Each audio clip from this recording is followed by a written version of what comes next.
On est les champions, on est les champions, on est les champions. Comment on les a niqués la Croatie 4-2 mon gars. Oh là là là là, c'est pas le fuego ça, c'est pas le fuego ça. On est tous fiers d'être français là, je te dis la vérité hein. Tout le monde est fier hein. Même la vieille mamie raciste dans son village là-bas là, elle est fière hein de Mbappé, de Pogba et de Kanté. Ça c'est une excellente nouvelle pour la France, la vérité, on en avait besoin. Après tout ce qui s'est passé là, les attentats, la défaite à l'Euro. Là, on montre c'est qui les boss maintenant. Qui peut nous tester? Qui? Allez, on les attend. 2e étoile, mon pote. Moi, je suis trop fier. Je suis trop fier. C'est une review Dragon Ball Heroes, mais là, faut que je parle de foot. Bon, je vais pas trop abuser quand même. Mais en vrai, Deschamps, il va pouvoir enfin aller refaire ses chicots. Enfin, le mec, il était en stress. Sa mâchoire, elle partait. Lui, il voulait aller à gauche, sa mâchoire, elle allait à droite. Quand il voulait aller à droite, sa mâchoire voulait aller à gauche. Il était embêté. Il avait trop de problèmes. Bon, il y a juste un truc qui me chagrine. C'est Benzema. Là, on va dire, ouais, de toute façon, regardez, on n'a plus besoin de Benzema pour gagner, donc on le mettra plus jamais en équipe de France.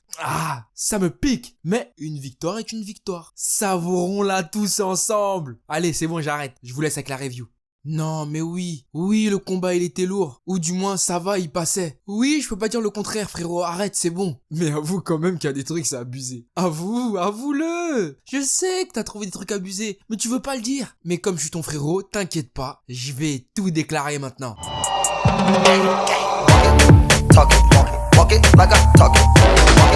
Talk it, woo, walk it like I talk it. You walk it, talk it, walk it like I talk it. Walk it, talk it, woo, walk it like I walk it like I talk it. Walk it like I talk. Walk it like I talk. Walk it like I talk.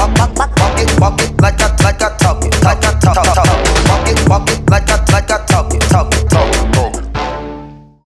Ohio Mina ici Afro, j'espère que vous avez la pêche car moi c'est le feu. Bienvenue dans le Bendo, dans le Bank si tu préfères. Et aujourd'hui on se retrouve pour la review de l'épisode 2 de Dragon Ball Heroes. Avant ça, n'oublie pas que tu peux tenter de gagner le coffret de Beyond Devil et des sandales Dragon Ball Super en t'abonnant à mon Instagram et en commentant ma dernière photo avec le hashtag Roshikaze. Le gagnant sera désigné mercredi, donc fais vite, il te reste plus beaucoup de temps. Bref, parenthèse étant passée, passons si vous le voulez bien à la review de cet épisode 2 de Dragon Ball Heroes, qui était sans conteste mieux que le précédent. Ça, y a rien à dire. Il y avait certaines parties qui étaient intéressantes, mais d'autres qui m'ont tué de rire. Ah ouais, je te dis la vérité, frérot, j'en peux plus. Autant je sais, je chipote parfois sur certains détails, je sais que je suis chiant. Et c'est la vérité, hein, je me connais. Je suis pointilleux, à l'affût du moindre détail. Et c'est ce que tu vas comprendre tout de suite durant cet épisode. Premièrement, Xeno Goku, il est où? Non, frérot, Serette, sérieusement, tu t'es pas demandé où il était? Non, il t'est complètement sorti de la tête. Bon, bien sûr, si t'es pas con, tu te doutes qu'ils se sont séparés avec la Z-Team. Mais quand même, j'ai envie de dire, ils auraient au moins pu mettre un petit flashback ou je sais pas moi. Ça prend 10 secondes. Juste le temps de dire, bon les gars, je me casse. Ça prend 10 secondes. Mais bon, vas-y, ok. C'est encore, à la rigueur, je leur pardonne. Mais ensuite, couleur. Golden couleur. C'est pas abusé? Frérot Serette, c'est pas abusé? Le mec, Frieza, a galéré sa race. Il s'est entraîné pendant 1 mois, si je me souviens bien, voire même 4, et il a pété sa transformation. Là, le mec, il s'est levé le matin, il s'est dit, bon, on m'a dit que Frieza, il peut le faire, donc moi aussi, je le fais et je le fais.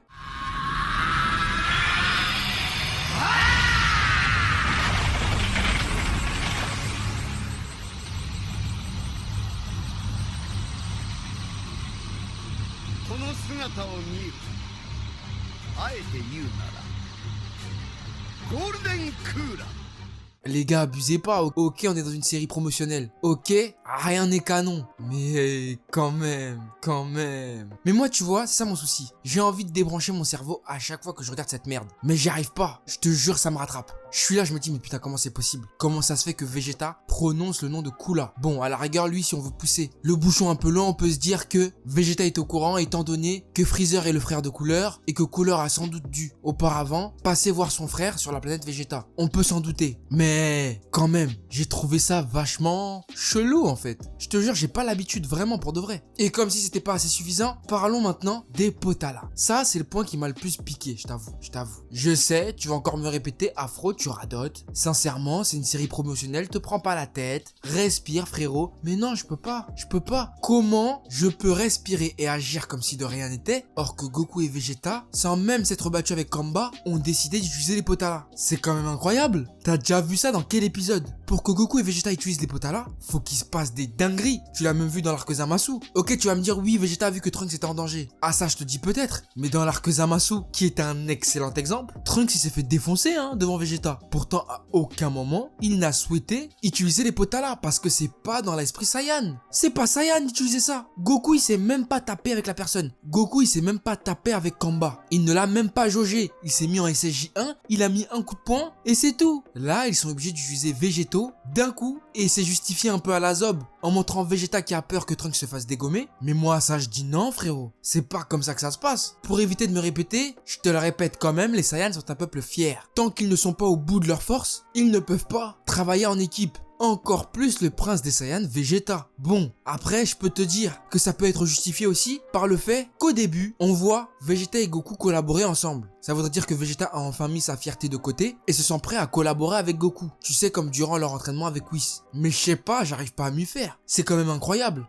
Moi, ça m'a piqué. Bon, après, parlons un peu de Kamba, le fameux Saiyan maléfique. On a appris durant cet épisode que son pouvoir était de dérégler les gens. Il a la même aura que dans Xenoverse. Tu sais, comme quand dans Xenoverse, tu croises un ennemi qui est entouré d'une aura chelou, qui est complètement marabouté. On dirait il allait au village et on lui a fait des dingueries. Et bah là, c'est la même chose. Kamba a cette aura. Maintenant, la question qu'on pourrait se poser, c'est est-ce que il est une expérience, c'est-à-dire un Saiyan créé de toutes pièces avec une énergie maléfique, ou est-ce que c'est un Saiyan qui est devenu foncièrement mauvais après s'être fait capturer par des Makaioshin, Mira, Toa ou je sais pas moi, tous ces gens là. Ça c'est un des trucs que j'aime bien dans Dragon Ball Heroes, c'est le fait de développer les Makaioshin, les Mira, les Toa, tous ces gens qui servent à rien dans l'anime là, bon on les développe là. Ça enrichit l'univers de Dragon Ball et le complexifie, ça j'aime bien, même si c'est pas canon. Mais en même temps tu me diras avec l'arrivée de Broly, frérot Serette, tout le monde peut devenir canon, même Mira, Toa, toutes ces personnes ont un risque d'apparaître tôt ou tard dans l'anime Dragon Ball moyen.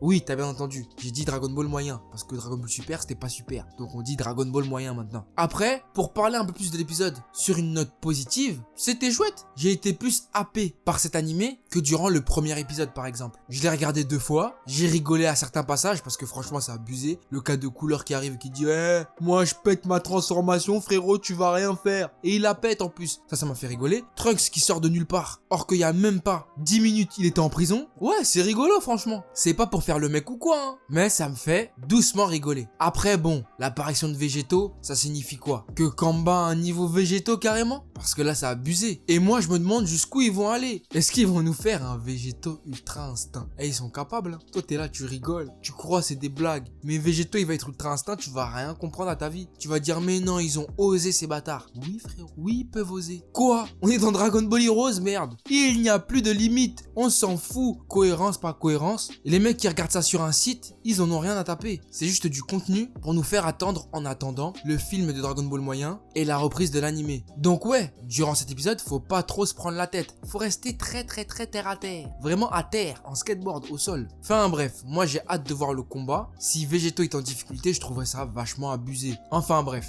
En parallèle, je sais, peut-être certains d'entre vous connaissent l'identité de Kamba, ses origines, etc. Mais ne spoilez pas en commentaire. Même moi je les connais pas et franchement je m'en bats les couilles d'aller regarder. Ça m'intéresse pas. Ce personnage, il me sort par les trous de nez. Son chara-design est stylé, mais sans plus quoi. On dirait un Raditz, mais plus stylé quoi, c'est tout. Enfin bref, voilà ce que j'ai pensé de cet épisode. Mais là, tout de suite, ce que j'ai envie de savoir, c'est qu'est-ce que t'en as pensé toi, frérot Serette? Est-ce que tu as kiffé, pas kiffé? Où est-ce que tu as regardé cet épisode? Dans tes toilettes? À la plage? Dans ta chambre? Avec des meufs? Tout seul? Parce que t'as pas de meuf? Dis-moi tout dans les commentaires. Frérot Serette, j'ai hâte de te lire. Voilà, sur ce, c'est la fin de cette vidéo. J'espère qu'elle t'aura plu. N'hésite pas à mettre un gros pouce bleu si tu l'as apprécié. Abonne-toi à la chaîne et rejoins la famille frérot, c'est important. Suis-moi sur les réseaux sociaux, Facebook, Facebook, Twitter et Instagram. N'oublie pas qu'en parallèle, le concours pour gagner l'intégrale de Beyond Devil, édité chez Kazé et des sandales Dragon Ball Super, est toujours d'actualité jusqu'à mercredi. Et pour cela, rien de plus simple. Abonne-toi à mon Instagram et commente ma dernière photo avec le hashtag Roshikaze. Voilà. Et quant à moi, je te dis à très vite sur cette chaîne pour de nouveaux contenus. Sayonara, frérot.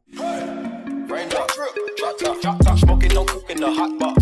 Fucking on your bitch, yeah, that. Cooking up dope in the crock pot. We came from nothing to something, nigga. I don't try nobody, grip the trigger. Call up the gang and they come and get gang. Cry me a river, give you a tissue. Bad and bullshit, bad. Cooking up dope with a Uzi. My niggas are savage, ruthless. We got better than 100 rounds too. My bitch is bad and bullshit, bad. Cooking up dope with a Uzi. My niggas are savage, ruthless.